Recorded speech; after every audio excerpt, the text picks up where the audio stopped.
Assalamu alaikum dostlar. Кичинекей жария бар менде. Кышы менен малымды карап берсе, кыш, жаз. Мына азыр ноябрь болсо, толугу менен ноябрь ичи эмки жылдын ноябрга чейин. То есть 1 жыл карап берсе, кимдир малымды келип карап берсе, мен ошол карап берген адамга биздин айылдын жаныбызда 1,5 километр жакын ортодо жайлашкан айылдан үй берем.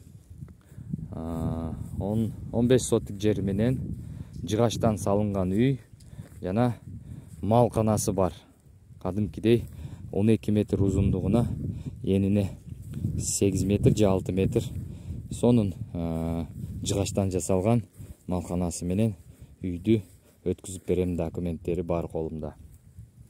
Ошол 1 жыл ким карап берсе, ошол адамга өткүзүп берем, достор.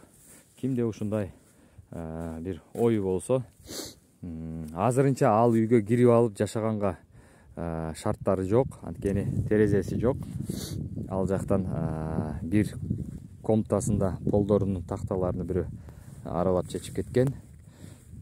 Калган баягы электроэнергиясы алар бүт келген, аны арызды жазып улатса болот.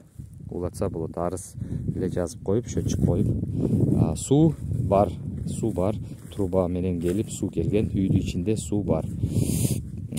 Кыскасы, ал үйдү толугу менен айтсам, ал үйдү ремонт кылып кириш керек үйгө. Бирок бар жогу бар да, сонун турат. Бир эле пол жок, пол тактай жок. Бир комнатасында эле. Өзү 3 комнаталык үй, верандасы менен, верандасы чоң. Мурда жашаган бирөө, бирок 8 жылдан бери жашабай коюп таштап кеткен. Анан ошол мен да жакында аны сатып алдым.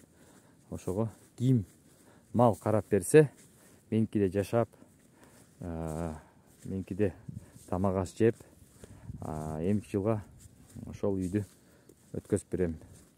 Чыдап жакшы жашап, малды карап берсе, 1 жыл, ноябрдан ноябрга чейин. Ошол үйдү берип коем, өткүзүп берем. Достор, кимге кызыктуу болсо, чалгыла.